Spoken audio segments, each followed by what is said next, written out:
الرحيم. الحمد لله رب العالمين والصلاة والسلام على أسعد النبيين وأشرف المرسلين نبينا محمد وعلى آله وصحبه أجمعين ومن دعا بدعوته وسن بسنته إلى يوم الدين. السلام عليكم ورحمة الله.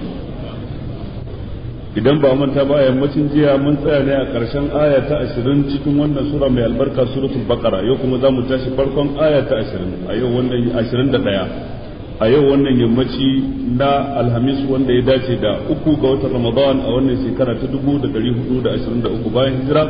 ta manzo sallallahu alaihi wasallam daga makka zuwa madina, wanda kuma shine yammaci uku ne ma nace uku ne ce wanda kuma shine yammaci na 7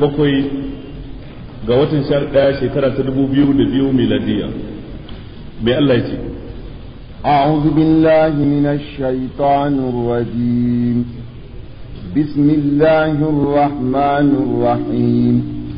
يا أيها الناس اعبدوا ربكم الذي خلقكم والذين من قبلكم لعلكم تتقون. الذي جعل لكم الأرض فراشا والسماء بناء وأنزل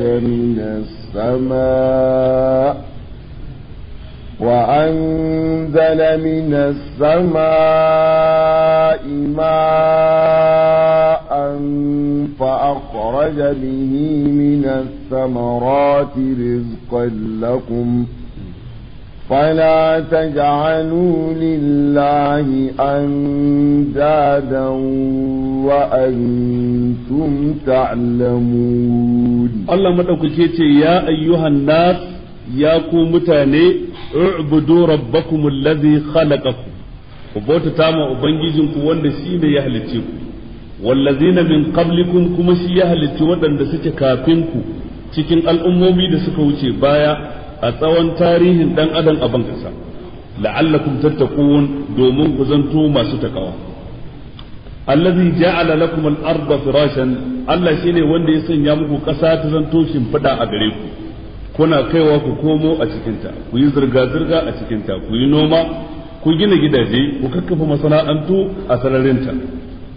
wa sama'a bina'a, kuma ya sanya muku sama ta zanto kamar gini, wata rumfa da take muku inuwa ko kuma to ainihin kamar wani rufi. wa ja'alna sama'a saqafan mahfuza wa hum an ayatiha muridun. wa anzala minas sama'i ma'an, kuma ubangiji shine wanda ya saukar da ruwa daga cikin girgije. fa akhraja bihi, sai ya fitar bihi ai bi sababi zalikal ma, a sanadiyan saukar wannan ruwa sai Allah ya fitar minas samarati, dangin ƴaƴan itace da kayan abinci, rizqan lakum, domin su zanto arziki a gare ku. fala taj'alu lillahi andadan wa antum ta'lamun, da dai kar ku sanya ma Allah kishiyoyi wa antum ta'lamun, arhali kuna cikin sani. wannan aya ɗaya ne daga cikin ƙwararen dalilai da ke nuna cewa maganar waɗansu malamai da ke cewa duk aya ko kuma surar da a cikinta akwai ya ayyuhan nas to sura ce makkiya, aya ko surar da a cikinta kuma akwai ya ayyuhal ladzina amanu ta zama madaniya. hujjar su ya ayyuhan nas kira ne zuwa ga dukkan mutane, wannan ya dace da irin wannan kira ne a makka kafin hijira, domin a lokacin nan galibi mutane kafirai ne bisa riga sun musulunta ba. amma ya ayyuhal ladzina amanu kira ne keɓantacce zuwa ga waɗanda suka yi imani, wanda wannan ya dace da adadin musulmai da ke Madina bayan an yi hijira, bayan daular musulunci ta kafu ta yi karfi.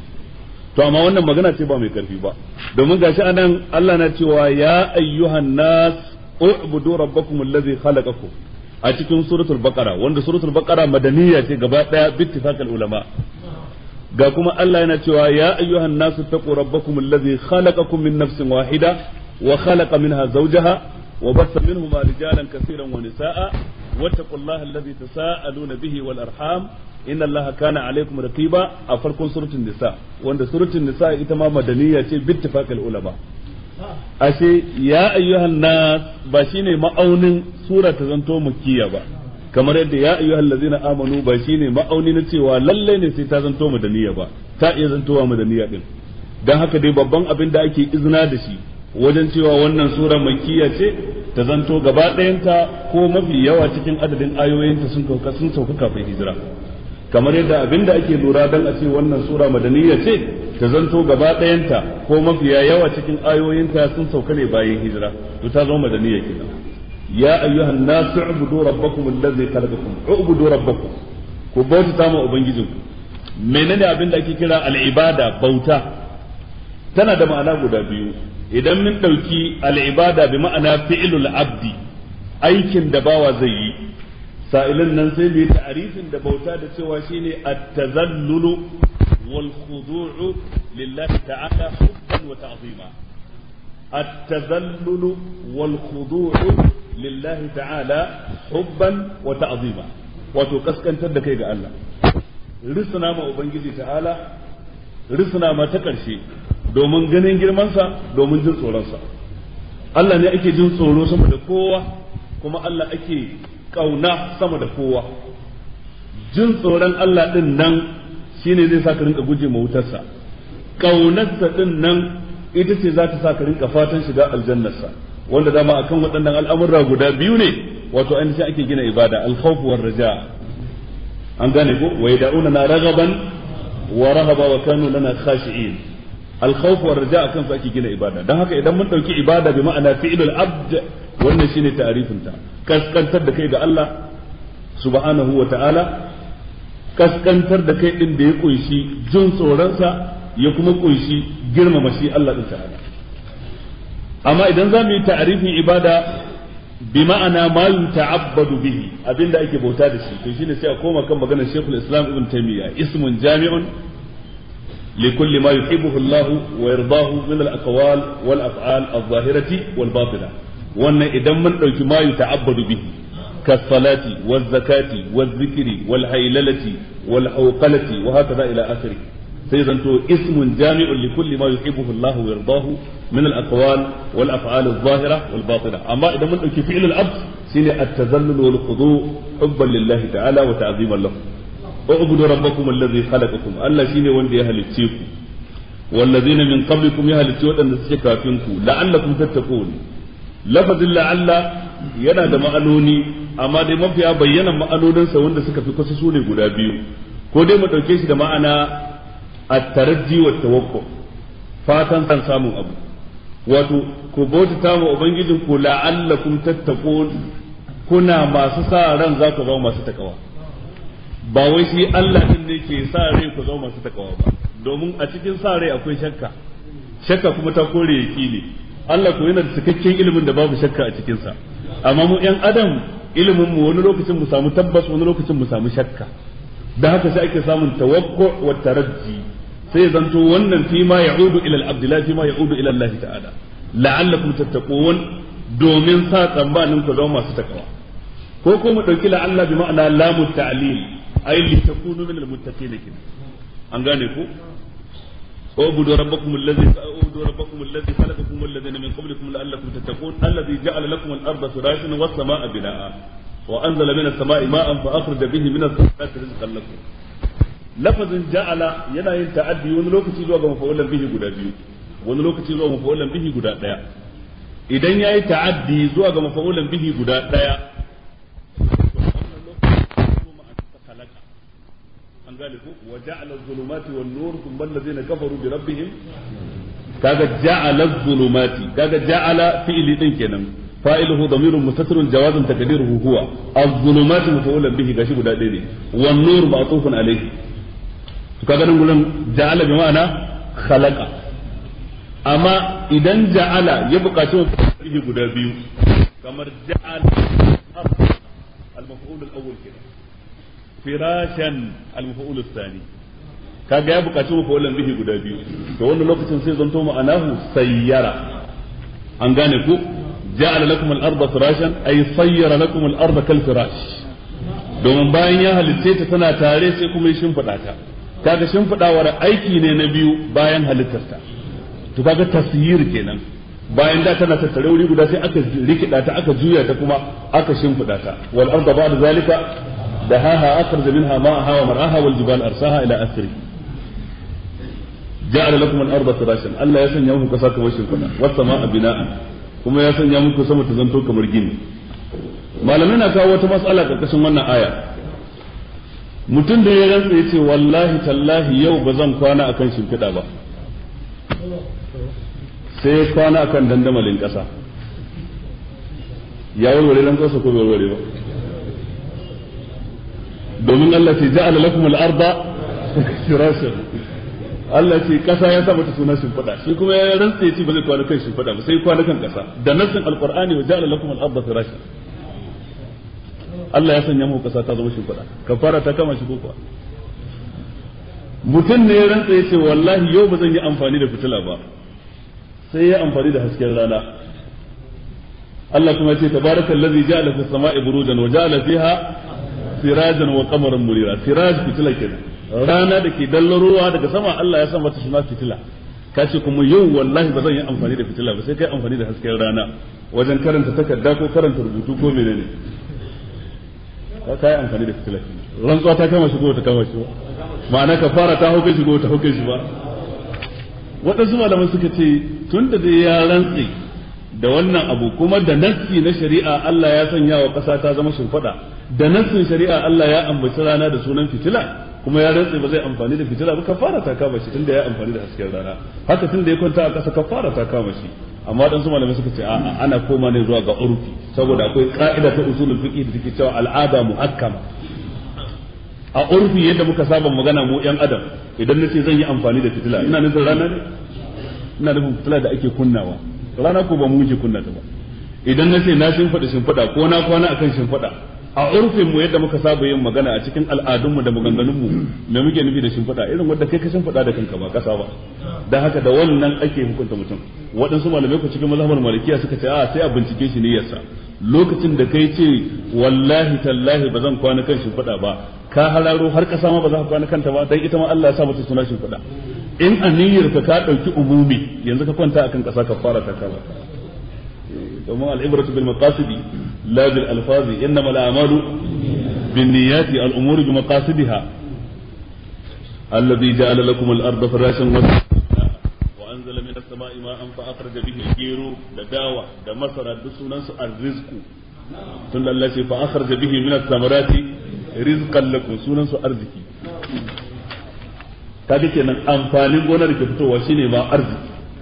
dan haka makamashin arziki da yafi kowanne zama arziki shine noma ba man fetur ba fetur nafila ne ba shi ne farilla dan ba a cin shi kona shi ake makamashi ne amma da gero da dawa da masara da shinkafa da alkama da tattasai da tumatiri su ake ci a rayu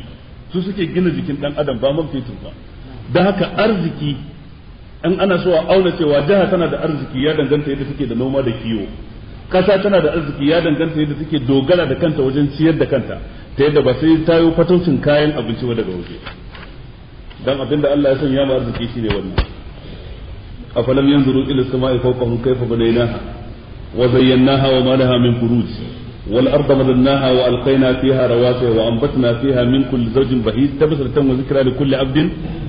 ونزلنا من السماء ماء مباركا فأنبتنا به جنات وحب الحصيد والنخل باسقات لها طلع نضيد سيتمي رزقا للعباد dangin abin da ke fitowa daga kasa shine arziki ba zan fetur ba in kaga kasa tana auna fetur a matsayin arziki wato jahilai sun yawa a kasar bayan ga kasan noma shi yasa lokacin sarki Faisal da Amerika suka yi masa shakiyanci sai ya gaici shugaban Amerika na wancan lokacin ya shirya masa wani gari a bayan garin Riyadh gari ne kawai aka yi da tent bukkoki irin wanda Laraba suke lokacin jahiliyyar su duk abin da ke cikin garin wanda yake alaka bi'atihi ne ba tare da sa hannun bature a ciki ba wutar lantarki sai fitilar kwai sai a ci balbal babu komai sai dabino sai shayi sai naman raƙumi sai kaza kayan fada yasa sojoji suka yi irin faretin nan da kayan fada na gargajiya da masu da takubba da bindiga irin ta gargajiya irin ta toka yace wa Amerikawa wallahi idan kuka ce sai kun tursasa ni na bi manufofin ku akan gabas ta tsakiya a shirye nake rijiyoyin man fetur ina an kona su mu koma irin wannan rayuwar da muka yi kwana uku da kai anan ce dan na zo ne dai in yi addini ban zo ba dan arziki ko ba haka ba kuma da wanda ya rayu anan kwana uku tunda har na rayu anan kwana uku ina shugaban kasa kai ma daga America ka zo ka rayu anan kwana uku ma na za mu iya kowa ma zai iya rayuwa akan wannan tsarin ko ba lantarki ina fatan kun fahimta to yana da kyau mu rinka fahimtar menene arziki da nassin alqur'ani da nassin hadisin manzo Allah sallallahu alaihi wasallam yanzu gwamnatocin mu suna kula da noma ne suna kula da kiwo ne ba ma kirga ma noma cikin arzikin mu amma in ba haka ba jihar Borno jihar Yobe jihar Jigawa jihar Zamfara jihar Kano jihar wane ne kadai ba su san cikin da Najeriya ba gaba ɗayan ta jihohi uku kawai na arewa masu rinjayen musulmai in za su yi noma da kiwo da gaske abin da suke samu na kaso da gwamnatin tarayya ya kasance sun sarrafa shi a noma da kiwo kadai da an daina mana dariya ana cewa wai muci ma zaune ne sai dai a hakko man fetur mu ko mu zo mu cinye ko mu sace ko me mun ko mu muke da arziki na gaske mu muke da kasar noma su can suna da kasar noma ne in kaga an noma wani abu kwakwa ce to a cikin kwakwa da ke fatan ya ci kwakwa wallahi ne dai ba na fatan ya ci kwakwa ba su yace zaka ci kwakwa kaga ba yau فلا تجعلوا لله اندادا وانتم تعلمون ولا تجعلوا لله اندادا كركسن يا ما الله kishiyoyi wa antum ta'lamuna alhali kuna cikin sani abun nufi Allah ne kadai ya kadaita da halittar ku samar da ku da waɗanda suke kafin ku Allah ne kadai shi kadai ya shimfida ƙasa ya gina sararin samaniya ya saukar da ruwa ya fitar da tsirrai ba tare da wani ya taya shi ba cikin mutane to tunda ko haka ne shi kadai ake bautatawa ba tare da an hada shi da wani ba wato a nan gurin an ambaci waɗansu ɓangare na rububiyya dan a kafa maka hujja da ilahantakar ubangiji domin alkhalq janibi ne na rububiyyar ubangiji shine rabbu al-ijad min al-adam inzal al-matar min as-sama inbatin nabatat dukkan su waɗannan janib ne na rububiyyar ubangiji fala taj'alu lillahi andadan wa antum ta'lamun janibi ne na ilahantaka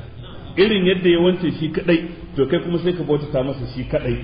shi yayi nashi aikin sa shine samar da ku da kuma tabbatar muku da abin da rayuwar ku za ta gudana da shi a duniya ku kuma wajibin ku yi naku shine ku bautata masa shi kadai ba tare da kun haka shi da wani ba shine fala taj'alu lillahi andadan wa antum ta'lamun da haka ya tabbata cikin hadisin bukhari yana daga cikin laifin da yafi kowanne girma an taj'ala lillahi niddan wa huwa khalaqak ka sanya ma Allah kishiya bayan shi ya halicce ka shi kadai ka tashi roƙo ka roƙi wani wanda ba shi ba ka tashi neman arziki ka nema wajen wani wanda ba shi ba ka tashi bauta ka bauta wani wanda ba shi ba to wannan shine laifin da yafi kowanne girma dan haka Allah baya gafarta ga wanda ya mutu yana wannan inna Allah la yaghfiru an yushraka bihi wa yaghfiru ma duna zalika liman yasha wa man yushrik billahi faqad dhalla dhalalan ba'ida shine fala taj'alu lillahi andadan wa antum ta'lamun Allah ce wa in kuntum fi raybin mimma nazzalna ala abdina fa'atu بسورة من مثله ودعوا شهداءكم من دون الله إن كنتم صادقين فإن لم تفعلوا ولن تفعلوا فاتقوا النار التي وقودها الناس والحجارة أعدت للكافرين وإن كنت في ريب مما نزلنا على عبدنا إن كنت كسنتي في ريب cikin shakka mimma nazzalna ala abdina dangane da abin da muka saukar bisa ga bawan mu wato annabi Muhammad sallallahu alaihi wasallam kenan kuna shakkar abin da muka saukar masa na alqur'ani cewa ba wahayi bane daga gare mu ba mu muka turo shi da shi ba shi ya faɗe shi shi ya kirkire shi in har haka shine matsayin ku fa atu bi suratin min mislihi kawo shi kwatankwacin alqur'ani mai girma ba wai sai kun kawo adadin surorin da aka saukar masa ba sura daya ko daidai da suratul kautsar ko suratul asr wad'u shuhada'akum ku kiyaye dukkan mataimakan ku kamar yadda mujahid ya fassara yace shuhada'akum ma'ana a'wanakum wa ansarakum ku kirayi duk waɗanda za su agaza muku su ba ku taimako wajen yin haka din min dunillahi waɗanda ba Allah ba in kuntum sadiqiyan in har da gaske kuke cikin da'awar ku fa in lam taf'alu in har kuka kasa yi a yanzu walan taf'alu to ba za ku iya yi ba a nan gaba dan haka fattaqun nar allati waquduha an-nas wal hijara ku tsoraci wuta wadda makamashin ta sune mutane da kuma aljanu uiddat lil kafirin an riga an yi tattalinta wato mutane kai da duwatsu uiddat lil kafirin an riga an yi tattalinta domin wato kafirai. Wannan aya ta biyu ko wannan bangare da muka karanta na wannan aya wa in kuntum fi raibin mimma nazzalna ala abdina zuwa karshe yana nuna wato annabtakar annabi Muhammad sallallahu alaihi wasallam. Wato idan ka hada da kashi na farko da muka karanta ya ayyuhan nasu ubudu rabbakum alladhi khalaqakum والذين من قبلكم لعلكم تتقون الذي جعل لكم الأرض فراشا والسماء بناء وأنزل من السماء ماء فأخرج به من الثمرات رزقا لكم فلا تجعلوا لله أندادا وأنتم تعلمون وأن يكون لا إله إلا الله كما يد وإن كنتم في ريب مما نزلنا على عبدنا زوا كرشيكم يكون محمد رسول الله كلمة شهادة تتشع وجهك an gane ko ma'anar kalmar shahada ta bayyana a daidai wannan a can gurin tabbatar da ilahantakar ubangiji cewa shi kadai ake bautawa a nan gurin tabbatar da gaskiyar manzancin annabi Muhammad sallallahu alaihi wasallam cewa shi jakada ne na Allah, Allah ya turo shi da abin da ya zo da shi. Sannan nan take wannan aya ɗaya ce daga cikin ayoyin da ke nuna mu'ujiza ta alqur'ani mai girma, domin alqur'ani littafi ne mu'ujiz. Abinda ake nufi da mu'ujiz gagara koyo, abinda wani bai isa ya kwaikwaye shi ba, ko ka so ka koyi alqur'ani baka iya. Don haka ne ma Allah ya kalubalanci mutane bisa ga matakai guda uku kan in sun isa su kwaikwayi alqur'ani, a kowane mataki cikin uku nan suka kasa. Mataki na farko kawo alqur'ani gaba ɗayansa, falyatu bi hadithin mithlihi in kanu sadiqin qul la in ijtama'at al-insu wal jinnu ala an ya'tu bi mithli hadha al-qur'an la ya'tuna bi mithlihi walau kana ba'dhuhum li ba'd zahira. Allah ce inda mutane da aljanu za su tattaru bisa ga cewa su kawo wani zance irin alqur'ani to ba za su iya kawowa ba, ko da sashin su ya taimaka wa sashi, ko da za su yi taron dangi su taimaka ma juna da shawarwari da maganganu da fasaha su yi musayar azancin magana don su kera magana irin alqur'ani ba za su iya. La ya'tuna bi mislihi walau kana ba'dhum li ba'd dhahira. Kaga nan kalubale ne da alqur'ani gaba ɗayan sa a matsayin sa na littafi. Sai kuma aka sassauta zuwa ga sura guda 10. am yaquluna iftara qul fa'tu bi'ashri suwarin mithlihi muftariyat wad'u man istata'tum min dunillahi in kuntum sadiqin. Wai suna cewa manzo Allah ne kirkiro alqur'ani. Allah ce to ku kawo sura guda 10 kamar daga alamtar kaifa ma zuwa min aljinnati wan nas suwarin mislihi muftariyat, kuma ku je ku kago. In shi kadai ya iya kawo sura 114, ko idan kun yi taron dangi me zai hana ku kawo sura 10 kacal. fa'atu bi ashri suwarin mislihi muftariyat wad'u man istata'tum min dunillahi in kuntum sadiqin. nan ma suka kasa kawowa. fa in lam yastajibu lakum fa'lamu annama unzila bi ilmi Allah wa an la ilaha illa hu fa antum muslimun. sai kuma aka sassauta da su zuwa ga sura daya. am yaqulu naftara qul fa'tu bi suratin mithlihi wad'u man istata'tum min dunillahi in kuntum sadiqin bal kadzabu bima lam yuhitu bi ilmihi wa lamma yatihim ta'wiluhu كذلك كذب الذين من قبلهم فانظر كيف كان عاقبة الظالمين إلى آخر الآيات. kaga nan sai aka ce sura ɗaya in sun kasa kawo 10. dukkan wannan ya faru a Makka kafin a yi hijira zuwa Madina, domin suratul Isra makkiya ce, suratul Tur falyatu bi hadithin mithlihi in kanu sadiqin makkiya ce, suratul Hud am yaquluna iftara qul fatu bi 10 suwarin mithlihi muftariyat makkiya ce, سورة يونس أم يقولون افتراء قل فأتوا بسورة مثله ودعوا من استطاعوا مكية. kaga wannan yana duk a Makka ne aka yi wannan.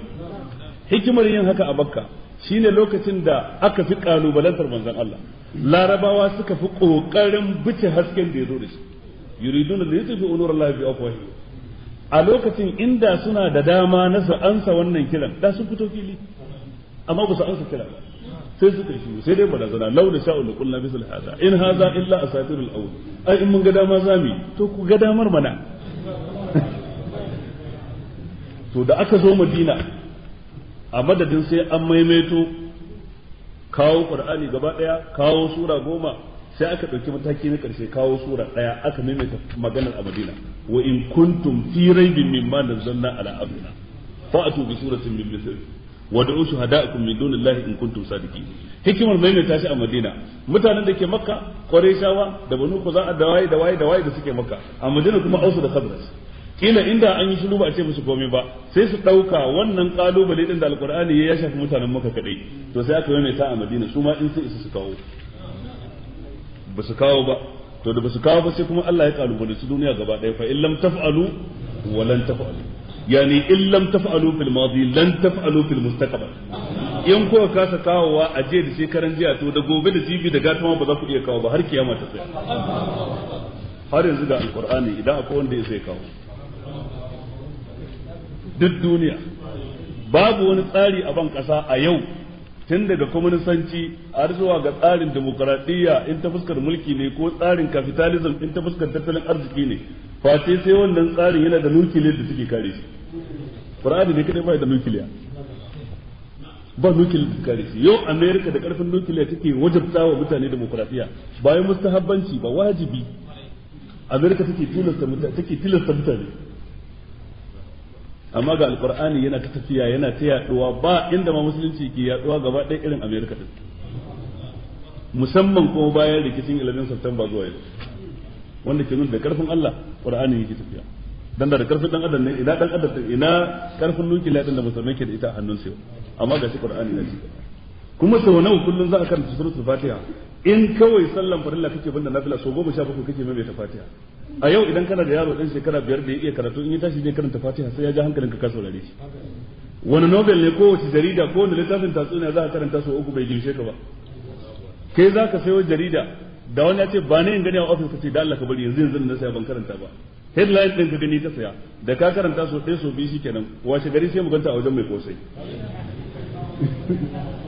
da suratul fatiha da suratul baqara kuma suna nan a koyaushe a matsayin su na sababbi kuma in ya zanto mu'jizar kowane annabi daban littafinsa daban to shi alqur'ani mai girma shine littafin kuma shine mu'jizar annabi Musa littafinsa at-taura wa katabna lahu fil alwahi min kulli shay'in maw'izatan wa tafsilan li kulli shay wa fi nusqatiha hudan wa rahmatun lil ladzina hum rabbihim yarhabun inna anzalna at-taurata fiha hudan wa nur littafin kenan amma mu'jizar fa alqa asahu fa idha hiya ثعبان مبين ونزع يده فإذا هي بيضاء للناظرين يجي فد سندا ta zama cijiya kaga littafi daban mu'jizar kuma littafin ya kunshi shiriya yi kaza bar kaza yi kaza bar kaza amma mu'jiza kuma dan a gamsar da abokin husuma irin su Fir'auna da suka yi husuma da shi kamar yadda Annabi Isa littafin sa da mu'jizar sa littafin sa shine Linjila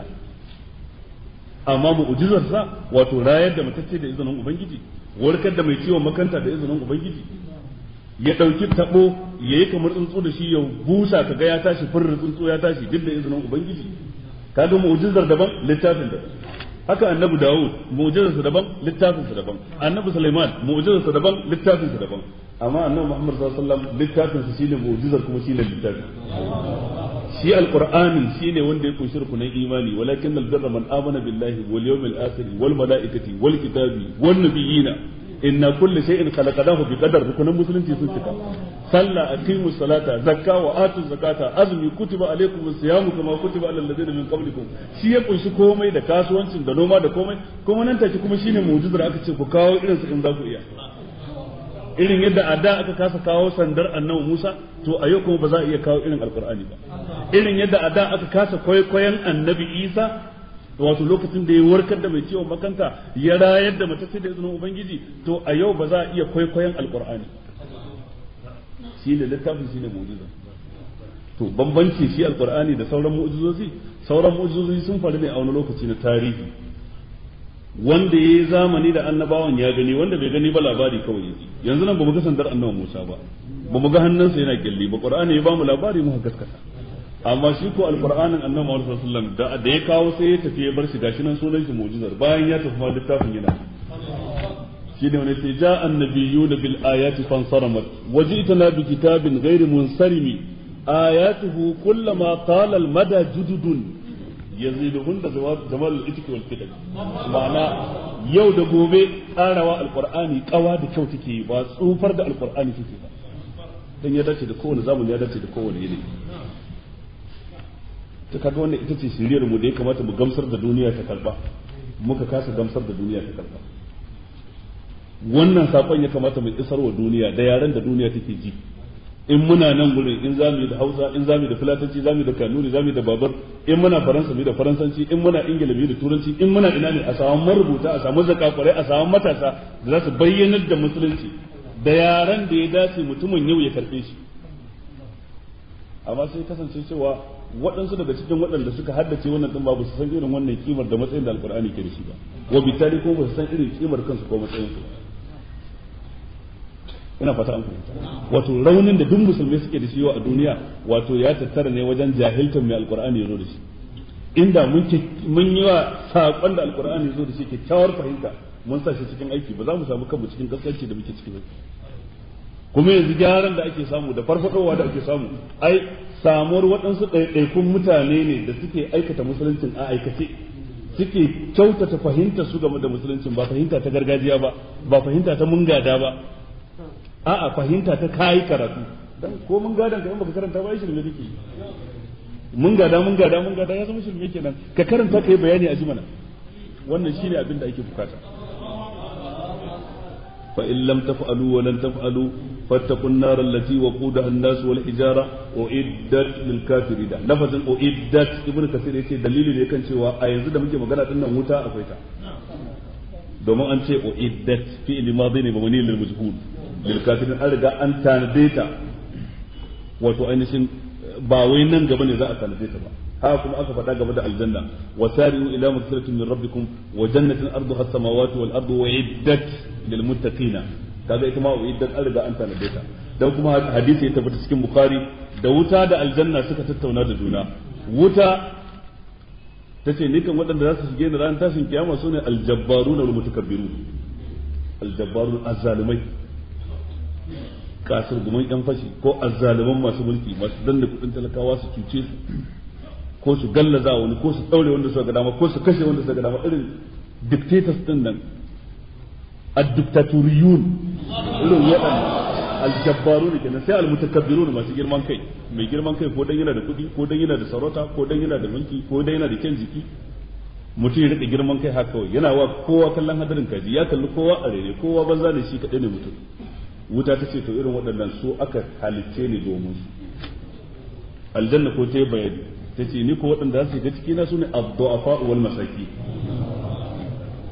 masu rauni cikin mutane da kuma almasaki talakawa marasa kokon shine malamai suka ce a nan gurin kowanne min haisul ghalib ne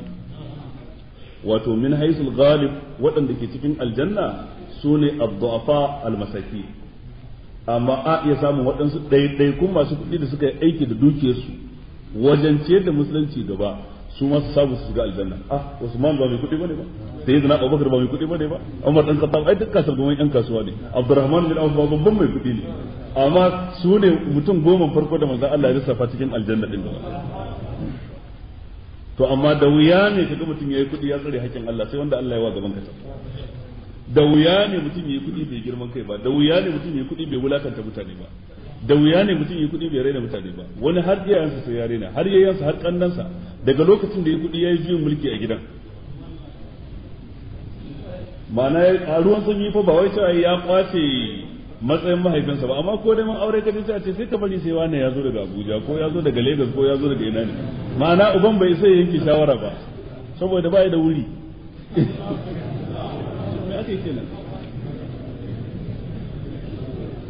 to amma ana samun ɗaiɗaiku wanda suke yaƙi da zuciyarsu su ga cewa wannan ɗabi'ar ba su shige su ba wannan ko sai mutum ya yi yaƙi sai ya yi mujahada da zuciyarsa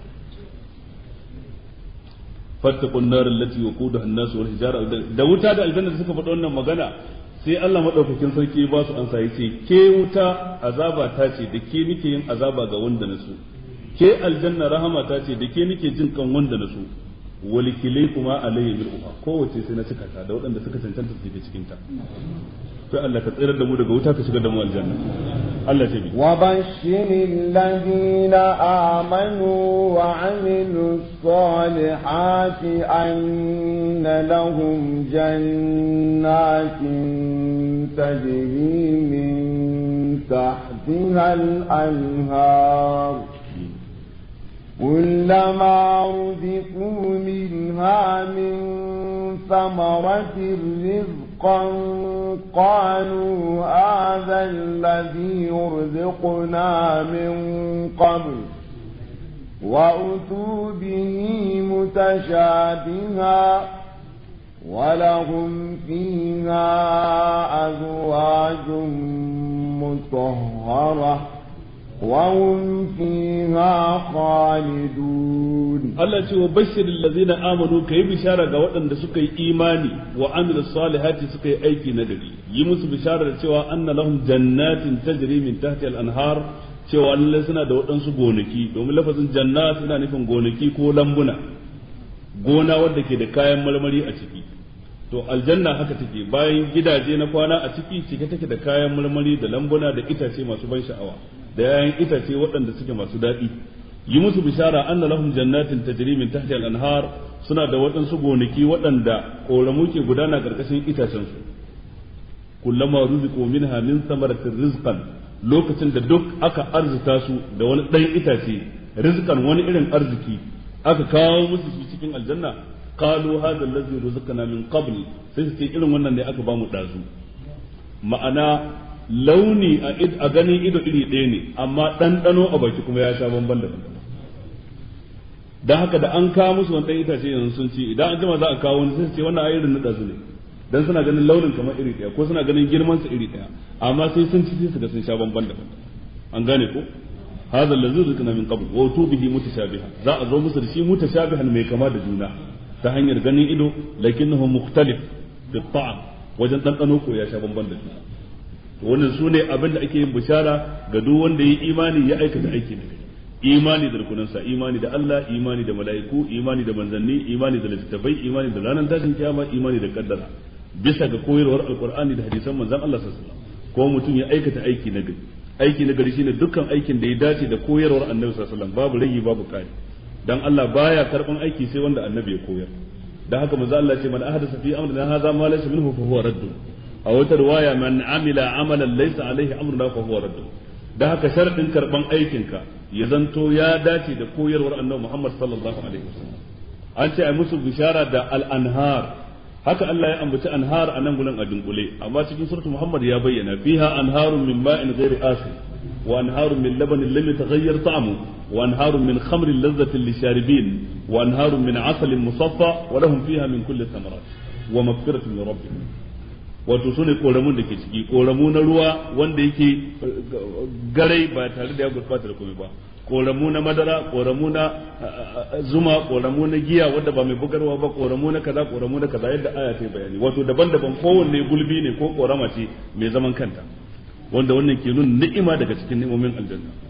shine wutubihi mutashabiha dan itace kuma za a zo da shi mai kama da juna ta hanyar ganin ido amma kuma idan an ci ya sha ban da juna walahum fiha azwajun mutahhara sannan kuma suna da mataye waɗanda suke tsarkaka abul aliya yace abinda ake nufi da mataye tsarkaka ma'ana tsarkaka daga yawu ko majina tsarkaka daga jinin biki tsarkaka daga irin abin da ke zakke wa dan adam a nan gidan duniya na dangin kazanta matan aljanna duk babu wannan tattare su kowace za ka samu tsarkakkiya ce da take babu da ta tattare da ita ba ta bukatun sai ta yi wanka wai domin ta maka ado a yadda Allah ya halitta ta a haka take shine lahum fiha azwajun mutahhara wani malamai waɗansu malaman kamar Abdullahi da Abbas ko Mujahid ya ƙara da bayanin cewa bayan haka tsarkaka min al-adha wal ithm wato tattare da su babu wani kazanta sannan ba za ka ji wani mummunan magana ba tattare da ita wato Allah ya ba su tsarkin jiki ya ba su tsarki na ɗabi'a dan wata a duniya za ka ga tana da kyau ta fuskar ganin ido amma kuma ta hanyar halifa ba ta da hali na gari to shi ko dan adam kyansa yana cika ne guda biyu ga kyan jiki ga kyan hali in ya kasance kyan jiki kadai ba kyan hali baya wadatarwa kyan hali kadai kuma ba kyan jiki to shi ma dai bai kai dai da dan adam yake bukatar samu sai an samu duka gaba dai ko ba haka ba to amma cikin kyawun guda biyu wanne yafi kenan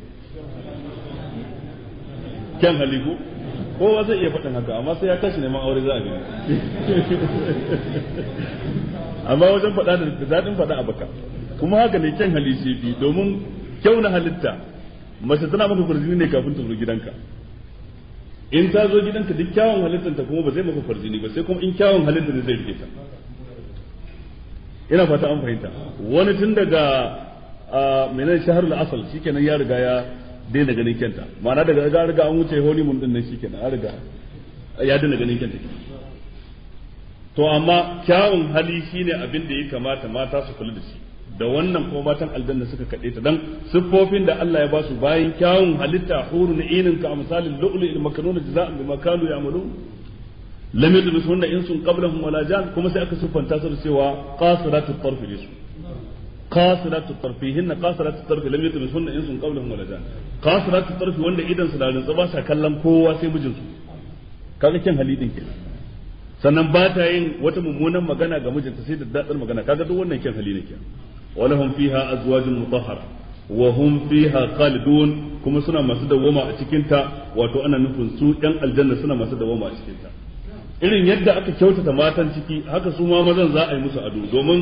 yadda muke a duniyar nan ba haka za a kwashe maje a zuba cikin aljanna ba in mun yi haka ita aljanna kuma ai bata more ba sai an sake halittar mutum an sake tsarinsa shi yasa manzon Allah bai na cikin hadisin Bukhari da Muslim yace awwalu zumratin talijul jannata suratuhum ala suratil qamar laylatal badri ayarin farko da za su shiga aljanna siffar su za ga kamar wata da ran 10 haske gonin ban sha'awa ko da ko mutum a nan gidan duniya halittar sa baki ne amma a can wurin za a tashe shi fari sannan kuma la yabsukuna wala yatamakhatuna wala yataghawwatuna آنيتهم فيها الذهب أمشاتهم من الذهب والفضة ومجامرهم القلوة ورشحهم المسك ولكل واحد منهم زوجتان يرى مخ سوقهما وسوقهما من وراء اللهب من الحسن إلى آخر الحديث wato ga kyawun halitta da Allah zai ba mutum sannan ga ado da Allah zai ba mutum sannan duk abin da kake a nan gidan duniya mutum na bukatuwa zuwa gaban daki aljanna babu wannan duk Allah zai dauke maka wannan larurorin dan larura ce wannan zuwa ban daki larura ce duk Allah zai cire wa dan adam wannan babu yawo babu majina babu warin hamata ba kaza ba kaza ba warin baki tsaf kowa an jijjaya shi haka za shi ga dukiyar aljanna dai yadda suke haka za a yi musu mazajin su ma haka ake kuma in wata mace ce ita ma a nan gidan duniya a za a shigar da ita aljanna ita ma sai an gyara fasalin ta bayar take ba dai idan haka ba za ta yi mashin da cikin aljanna ba ita ma sai a gyara ta inna an sha'ana hunna insha'an faj'alna hunna abkaran urban atraban li ashabil dukan wannan abin da yake nuna wa ƴan uwa shine gidan dawwama wanda idan an shiga babu tsufa babu mutuwa mutane kuma bisa kansu daya mazaje kowa kamar annabi adam wajen tsawo tsawluhu 60 zira'an haka hadisi ya tabbatar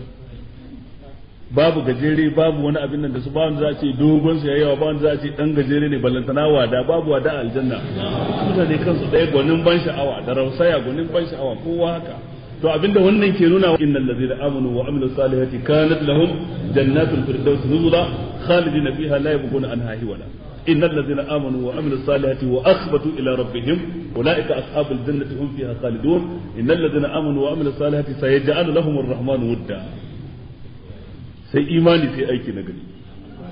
kyakkyawan fata yana da kyau amma lalle ya kasance an gina kyakkyawan fata ne bisa ga imani da aiki na gari to sai Allah ce inna Allah la yastahi an yadriba masalan ma ba'ubatan fama fawqaha فأما الذين آمنوا فيعلمون أنه الحق من ربهم وأما الذين كفروا فيقولون ماذا أراد الله بهذا مثلا يضل به كثيرا ويهدي به كثيرا وما يضل به إلا الفاسقين الذين ينقضون عهد الله من بعد ميثاقه ويقطعون ما أمر الله به أن يوصل ويفسدون في الأرض أولئك هم الخاسرون إن الله لا يستحي أن يضرب مثلا وبنجي تعالى باشي كنير بغا ونمثالي ما هو من كنكنتسا بعوضة فما فوقها شو wannan misali ne da ya shafi sauro fama fawqaha ko abin da yake sama da sauro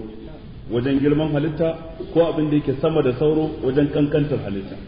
abin da duk Allah ya ga dama zai iya kawo misali da shi. Imamu Qatada yace wannan aya ta sauka ne bayan an ambaci misalai a cikin alkur'ani mai girma, sai kafirai suke cewa menene kuma za a rinka ambatan su ankabut wato gizo-gizo a cikin alkur'ani, me za a rinka ambatan sauro a cikin alkur'ani, ya ayyuhan nasu duriba masalun fasta da su zubab wato kuda a cikin alkur'ani, ya ayyuhan nasu duriba masalun fastami'u la innal ladina tad'una min dunillahi lan yakhluqu dhubaban walau ijtama'u la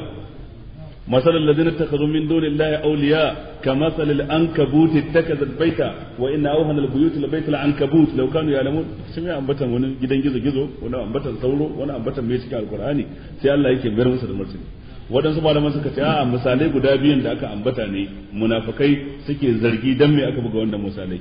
Masaruhum kamathal tawqan nar falamma adaa'at ma hawlahu ko kuma zuwa auka sayyidun min as-sama'i fihi zulmatun wa ra'dun barq wa misali guda biyu kenan sai suke zargi dan me aka buga misali sai Allah ya ce baya jin kunyar ya buga misali a cikin alqur'ani ba ba'udatan fa ma fawqa ma din nan suna mata fassara daban-daban wadansu suka dauke ta a matsayin silati ma'ana za'ida ji abi hali tawkidul ma'ana asalin zance inna Allah la yasahi an yadriba masalan ubangiji ta'ala baya jin nauyin buga misali ba'udatan wato koda da sauro ne sai zanto ba udatan anan gurin badal ne na masal an gane ko kuma fauka wadansu malaman suka ce ma din nan wato ainihin ita ce badal din masala wato inna allaha la yasaha an yadriba masalan ma din nan sai zanto an kawo ta ne lil qilla wato komun kankantar misali Allah baya jin kunyar ya buga shi an gane ko amma me yake faruwa idan an buga misali fa amman ladina amanu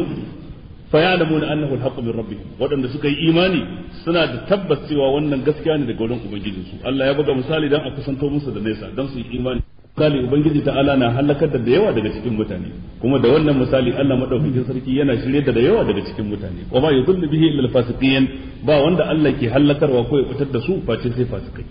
to wannan jumla ta karshe yudhillu bihi kaseeran wa yahdi bihi kaseera wa ma yudhillu bihi illa fasiqin malaman tafsiri sun yi sabani akan ta wadan suka ce wannan duk yana cikin cikon maganar su kafirai din nan da suka ce ma za arada Allah bi hadha masalan yudhillu bihi kaseeran wa yahdi bihi kaseera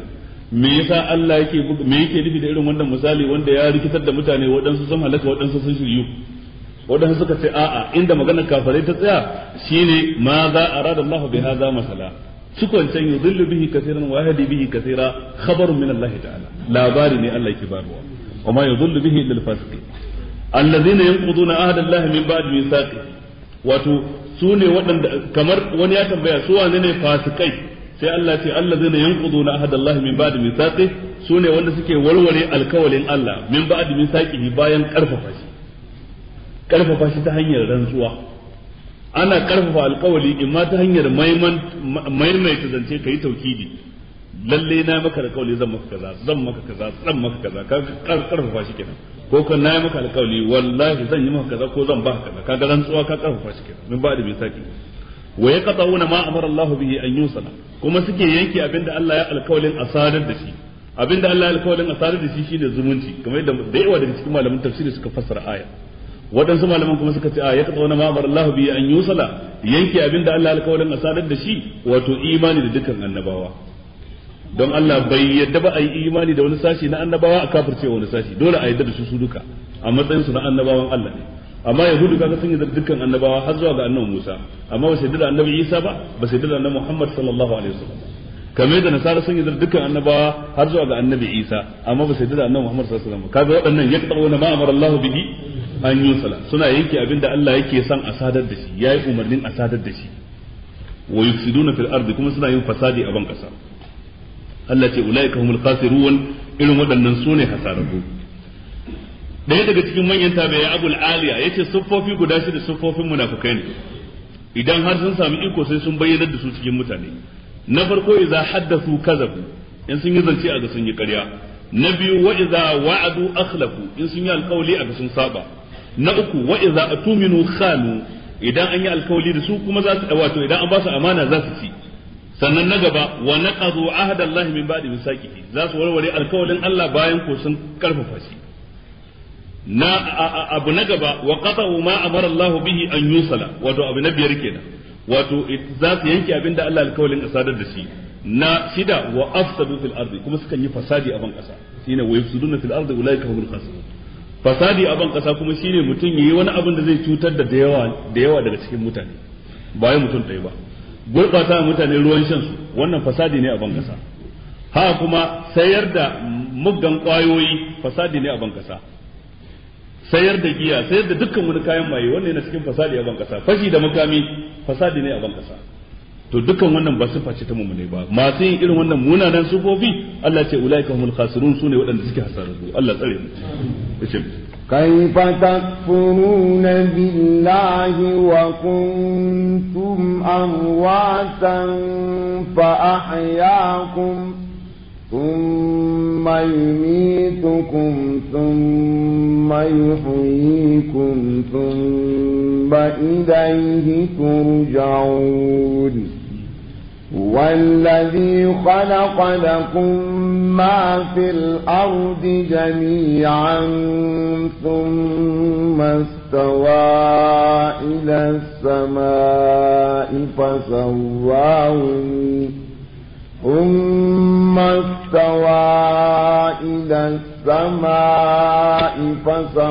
فسواهن سبع سماوات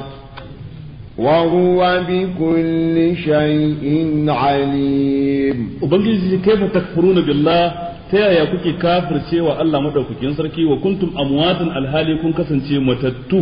fa ahyaakum sai Allah ya rayar da ku thumma yumitukum sannan kuma shine wanda zai sake kashe ku karo na biyu thumma yuhyikum sannan ya rayar da ku thumma ilayhi turja'un sannan kuma ya zuwa gare shi za ku koma ranar tashin kiyama anan an ambaci mutuwa biyu da rayuwa biyu malamai sun yi fassara daban-daban amma mafi ingancin fassara abinda Abdullahi dan Mas'ud da Abdullahi dan Abbas suka faɗa cewa wa kuntum amwatan ai kun kasance ma'adumi na babu ku domin da babu da mutuwa duk ɗaya ne kun kasance da babu ku fa ahyaakum sai Allah ya rayar da ku ma'ana sai ya samar da ku ya halitte ku ya samar da ku bayan ku da babu sun bai mitukum sannan kuma zai kashe ku idan rayuwar ku ta kare ya karɓi rayukan ku lokacin da kwanukan ku so kare sun mai yuhyikum sannan ya farfado da ku ranar tashin kiyama to kaga idan muka dauki wannan fassara wato malaman da suka faɗi wannan fassara suna kirga rayuwar da ake cikin kabari bayan mutuwa daidai da rayuwa da ake ta gidan duniya kenan an fahimta ko amma akwai malaman da suke kirga rayuwa din wato ainihin ta halittar mutanen gurin sannan da ta cikin kabari sannan kuma da ranar tashin kiyama amma dai guda biyun nan wato fassarar rayuwa guda biyu rayuwar duniya da rayuwar lahira fassarar mutuwa guda biyu mutuwar farko shine babu din da muka samu kanmu a ciki da kafin a halicce mu kafin a samar da mu da kuma ta biyu wato kashe mu bayan rayukan mu sun kare wannan shine fassara mafi inganci da malamai suka faɗa thumma ilaihi turja'un ya zuwa gare shi za ku koma shi Allah wallazi khalaqa lakum ma fil ardi jami'an shi Allah shine wanda ya halicci duk abin da ke cikin ƙasa don ku lakum domin ku ma fil ardi duk abin da ke cikin ƙasa jami'an gaba daya da wannan gaba da cikin aya malamai suka kafa hujja cewa ashe al-asl shine al-ibaha wato abin da kira al-ibahatul asliya dukkan wani dangin abinci ko dangin abin sha ko dangin abin sutura dangin abinci da baya haifar da cuta a jika dangin abin sha da baya haifar da cuta a jika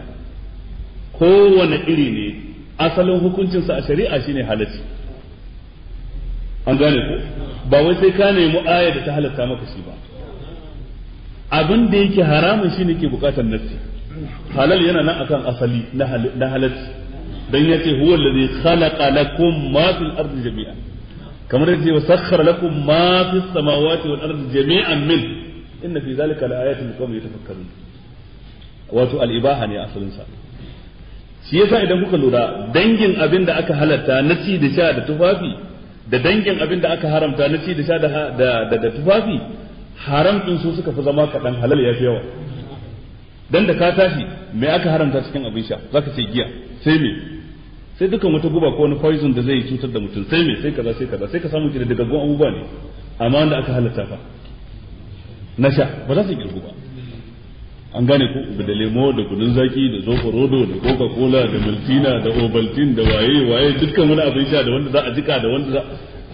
ba zai kirku ba to idan aka ce kowanne sai ka nemo nasin da halatta sai ka gara da aiki wani kawai zai ce sai ka bashi nasi da halatta coca cola kasa akwai yan take bai irin wani ya zo ce zo karo da aiki sha ina nasi wani hadisi ne ce a sha zo karo da shi bai gani ba kawai idan ba haka ba za a sha shi ahlus sunna ne komai sai da hadisi ya tafi da shi a ce da shi Allah sarki ahlus sunna wal jama'a ya kamata ka fahimci cewa ko abin da ke kira al-ibahatul asliya an gane ko dangin abu asalin sa halal ne haram ne ke daga gushe ke bukatar nasi to kaga dan kadan ne ke bukatar nasi amma mai yawa fa baya bukatar nasi diye ce karkashin umumat wallazi khalaqa lakum ma fil ardi jami'an thumma stawa ila as-sama sannan sai daidaita zuwa ga sama istawa idan yayi ta'addi da ila ibnu jarir tabari ce ana fasara shi al-qasd ay qasada ila as-sama bayan ubangiji ya halicci kasa da abin da ke cikin ta qasada ila as-sama sai nufaci sama dan kuma halittarta sai wannan ya nuna mana cewa da kasa da sama ina aka fara halitta kasa aka fara halitta khalaqa lakum ma fil ardi jami'an thumma stawa ila as-sama'i fasawwahunna sab'a samawat sai daidaita su a matsayin sammai guda bakwai abin nan da yazo anan a jumlace shine yazo a ware filla dake cikin suratul fussilat qul a innakum latakfuruna billadhi khalaqa al-ardha fi yawmayn wa taj'aluna lahu andadan dhalika rabbul alamin wa ja'ala fiha rawasiya min fawqiha wa baraka fiha wa qaddara fiha aqwataha fi arba'ati ayyamin sawa'an lis-sa'ilin thumma istawa ila as-sama'i kaga anan a jumlace ne huwa allazi khalaqa lakum ma fil ardi jami'an kaga jami'an a jumlace amma a can gurin a innakum latakfuruna billazi khalaqa al-arda fi yawmayn yanzu kuna kafircewa wanda ya halicci kasa cikin kwanaki guda biyu a innakum latakfuruna billazi khalaqa al-arda fi yawmayn wanda ya halicci kasa cikin kwanaki guda biyu sannan yayi kaza sannan yayi kaza sannan yayi kaza akai ta lissafawa sai kuma aka ce sun mastawa ila samai wa hiya dukanun فقال لها وللأرض ائتيا طوعا أو كرها قالتا أتينا طائعين كما يدي أنا نقول ثم استوى إلى السماء فسواهن سبع سماوات وهو بكل شيء عليم an gane ko faqadahunna sab'a samawatin fi yawmayn wa awha fi kulli sama'in amraha wa zayyana sama'a ad-dunya bimasabiha wa hifza sai ce zalika taqdirul aziz alim cikin wannan aikin abu guda biyu ake bukata karfin zartaswa da kuma ilimi ko mun karfi in babu ilimi ba za a iya yi ba ko mun ilimi in babu karfi ba za a yi ba sai yasa kawo sunan al-aziz zai kawo sunan cikin duk abin da yake akwai abin mamakin halittar Allah yakan cike da al-azizul alim idan kun duba cikin suratul an'am da cikin suratul fussilat da cikin suratul kaza da cikin suratul kaza lokaci ba zai yi bane fasawwahunna sab'a samawat wa huwa bi kulli shay'in alim Allah madaukakin sarki ya daidaita suka zanto sammai guda bakwai kuma shi mai iko ne ko masani ne akan komai sai ce وإذ قال ربك للملائكة إني جاعل في الأرض خليفة قالوا أتجعل فيها من يفسد فيها ويسفك الدماء ونحن نسبح بحمدك ونقدس لك قال إني أعلم ما لا تعلمون وعلم آدم الأسماء كلها ثم عرضهم على الملائكة فقال أنبئوني بأسماء هؤلاء إن كنتم صادقين وإذ قال ربك سناو متاننك لوكacin da ubangiji ya faɗa lil mala'ikati ga mala'iku yace da su inni ja'ilun fil ardi khalifa lalle ni zan sanya wani halifa na musamman a ban kasa wanda zai maye gurbi na ko kuma ya wakilce ni wajen zartar da hukunce na shine abin da ake nufi da halifa qalu sai suka ce atajalu fiha man yufsidu fiha yanzu zaka sanya a cikin kasa wanda zai fasadi ciki wa yasfiku dima ya rinka zubar da jini wa nahnu nusabbihu bihamdika wa nuqaddisu lak mu kuma ga muna yin tasbihi haɗe da godiya a gare ka muna tsarkake ka daga dukkan abin da yake na tawaya ne muna siffanta ka da siffofi na kamala qala sai Allah ce inni a'lamu ma la ta'lamun ni na san abin da baku sani ba a riwaya ta tabbatar ga Abdullahi dan Abbas yace lokacin da Allah madaukakin sarki yace da mala'iku inni ja'ilun fil ardi khalifa zan sanya halifa ban kasa mala'iku suka ce ataj'alu fiha man yufsidu fiha wa yasfiku dima Abdullahi dan Abbas yace wa qad kana fiha qabla an yukhlaqa bi alfi amin al-jinnu banul jan fa afsadu fil ardi wa safaku dima da can abin kasa kafin a halicci annabi Adam da shekara 2000 akwai banul jan waɗansu zurriya ne cikin aljanu su Allah ya halitta a ban kasa to sai suka rinka barna da fasadi da zubar da jinin junansu to don haka sai Allah madaukakin sarki ya turo mala'iku suka yaƙe su suka kore su cikin tsaunuka to lokacin da ubangiji ta'ala ya so ya turo annabi Adam yake baiwa mala'iku labari sai suka lura da wancan abin da ya faru na cewa da fa ga waɗanda aka sa a ban kasa sun yi fasadi yanzu kuma duk da haka zaka sake sa wani halifa a ban kasa lokacin ba su san waye halifan da za a sa ba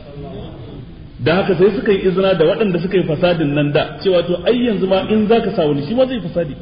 ataj'alu fiha man yufsidu fiha wa yasfiku dima ya'nuna al-jin banil jan suna nufin wancan zurriyar ta aljanna su sun yi fasadi a ban kasa kar kuma zo a sa wani shi ma ya zo yi fasadi a ban kasa sai Allah ya ce musu inni a'lamu ma la ta'lamun ni na san abin da ku ba ku sani to wannan riwaya ta Abdullahi dan Abbas Imam al-Hakim an-Nisaburi ya rawaito ta ya kuma ce hadisi ne sahihi ko riwaya ce sahihiya ha kuma Imam Shamsuddin az-Zahabi yayi muwafaqa da shi wajen inganta ta to nayi ta nazarin cewa gashi magana ce wanda take ka iya cewa hadisi ne mauqufi domin bai ce manzon Allah ya faɗa masa dan haka ko dai mu dauke shi cikin hadisi mauqufi riwayatan lakinnahu marfu'un hukman saboda abin da ya bada labari cikin abin da ijtihadi baya shiga ciki ne idan sahabi ya bada labarin wani abu da ijtihadi baya shiga ciki to ana keke da sun cewa ya jina daga bakin annabi duk da bai ce annabin ya ce ba dan haka sai a dauke shi a matsayin hadisi marfu'i sai professor Hikmat Bashir yake cewa a'a shi abin da ya fahimta karkashin wannan riwaya ce irin wanda sahabbai suke daga wajen ahlul kitab ta zo cikin littafin ahlul kitab cikin irin abin da manzon Allah ya musu izini da haka irin wannan sai a dauke ta a duba a gashin ta ci karo da wani nassi na alqur'ani ko wani nassi na hadisi karara in ba ta ci karo da shi ba riwayar ta inganta zuwa ga wannan sahabi sai a dauke ta a matsayin abin da a iya isti'nasi da shi a babin tafsiri shi ko Hikmat Bashir professor ne guda a bangaren ilimin tafsiri a cikin jami'ar musulunci ta Madina da haka dai a takaice wannan riwaya haka ta tabbata ta hanyar ingancin riwaya zuwa ga Abdullahi dan Abbas kuma za ta ƙara fito mana da ma'anar ayar wanda ba dan wannan riwayar ba sai mu ga menene dalilin da malaiku za su ce atajalu fiha man yufsidu fiha wa yasfiku dima bayan su ba su san gaibu ba to amma riwayar sai tuna mana wani abu ya faru a baya da shi suka yi izina sai suka gina hukunci a gaba Allah ko yace musu inni a'lamu ma la ta'lamu shine Allah ce wa allama adama al-asma'a kullaha thumma aradahum 'ala al-mala'ika da Allah madaukakin sarki ya halicci annabi Adam sai kuma ya so ya baiwa mala'iku jarrabawa dan ya kwatanta matsayin shi da su suna ganin suna tasbihi suna ibada ya kamata su zanto su ne halifofi a ban kasa ko Allah kalli suna da wani kima da matsayin da annabi Adam ba zai kai ba to sai Allah ya sanar da annabi Adam ilimi wa allama Adam al-asma'a kullaha ya sanar da shi sunayen komai da komai Abdullahi dan Abba ce sunayen kowane irin abu Allah ya sanar da shi da duwatsu da ruwaye da bishiyoyi da itace dukkan abin da idan kai kai Allah ya sanar da annabi Adam shi irin abin da su mala'iku su sani ثم عرضهم على الملائكه sannan aka bijirwa da mala'iku waɗannan ababu aka ce da su an biduni da asma'i haula in kuntum sadiqin ku bani labarin sunayen waɗannan al'amuran in kuna da sani cewa ku dinnan wato ainihin ko ku kusantanta ku zanto halifofi a ban kasa ko kuma da matsayi irin wanda kuke tsammanin wanda zai zo bayan ku da Allah zai sa halifa ba zai zo ba to lokacin sai suka ce me da aka ce da su an biduni bi asma'i haula in kuntum sadiqin قالوا سبحانك لا علم لنا إلا ما علمتنا إنك أنت العليم الحكيم قالوا سبحانك تركي تبتر مك يا الله لا علم لنا وتبام دون علمي إلا ما علمتنا سي أبن دك سندم إنك أنت العليم الحكيم للي كيني مسلي سننكم كيني الحكمة ده هكذا بمسان سنة يوم الأمر رفع قال يا آدم أنبئهم بأسمائهم فلما أنبأهم بأسمائهم قال ألم أقل لكم إني أعلم غيب السماوات والأرض وأعلم ما تبدون وما كنتم تكتمون. قال سيدي يا آدم يا كي آدم أنبئهم بأسمائهم ba su labarin sunayen waɗancan ababai da aka tambaye su suka kasa faɗa sai annabi adam ya ta ba su labari tiriyan abu kaza sunansa kaza abu kaza sunansa kaza falamma anba'ahum bi asma'ihim yayin da ya ba su labarin sunayen waɗannan al'amuran da su suka kasa faɗa kana sai Allah ya sake cewa da su alam aqul lakum shin bance da ku ba inni a'lamu ghaiba samawati wal ard lalle ni na san gaibin da ke cikin sama da wanda ke cikin ƙasa na ke banta da sanin gaibu a sama na ke banta da sanin gaibu a ƙasa قل لا يعلم من في السماوات والأرض الغيب إلا الله وما يشعرون أيان يبعثون وأعلم ما تبدون كما نينا نيكي سنن أبين دكوكي بيناوا وما كنتم تكتمون دكما إلان أبين دكوكي قويوا ma'ana na fi ku sanin me ya dace na fi ku sanin wane ne zai halifance ni a ban kasa to sai aya ta karshe وإذ قلنا للملائكة اسجدوا لآدم فسجدوا إلا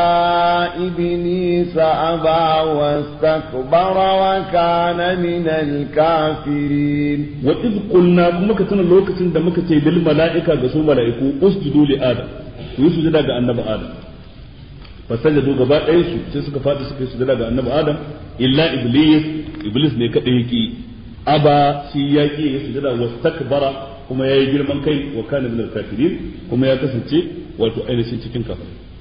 to wannan magana ta cewa an umarci mala'iku su sujada ga annabi Adam a yaushe ne aka yi wannan umarnin shin an yi hakan ne kafin halittar annabi Adam ko bayan an riga an halicce shi ya kuka ji ma'ana kafin halittarsa ko bayan halittarsa abinda hankali zai gani da gaggawa sai ya ga cewa bayan halittarsa ne bayan ko nassi na Qur'ani a waɗansu ayoyin ya nuna kafin halittarsa ne wa iz qala rabbuka lil mala'ikati inni khaliqun basharan min salsalin min hama'in masnun fa idza sawaytuhu wa nafakhtu fihi min ruhi fa qawluhu sajidin kafin yayi yace zan halitta zan yi kaza idan na halitta shi to ku yi masa kaza wannan ya nuna yayi umarni tun kafin yi iz qala rabbuka lil mala'ikati inni khaliqun basharan min tin fa idza sawaytuhu wa nafakhtu fihi min ruhi fa qa'u lahu sajidin kaga duk wanda ya nuna kafin yayi ne yace idan na halitta shi zan yi kaza zan yi kaza in na halitta shi ku yi kaza ba wai sai da yayi bane sannan yace ku ina fata an fahimta wannan zahirin da zamu gani kenan cikin waccan aya ta suratul hijri da kuma waccan aya da ke cikin wato suratul sad wal qur'an da zikr abinda muka faɗa zama daidai Allah shi ba mu lada wanda muka kuskure kuma Allah shi ya fi mana da zikr abinda muka faɗa zama daidai Allah shi ba mu lada wanda muka kuskure kuma Allah shi ya fi mana da zikr abinda muka faɗa zama daidai Allah shi ba mu lada wanda muka kuskure kuma Allah shi ya fi mana da zikr abinda muka faɗa zama daidai Allah shi ba mu lada wanda muka kuskure kuma Allah shi ya fi mana da zikr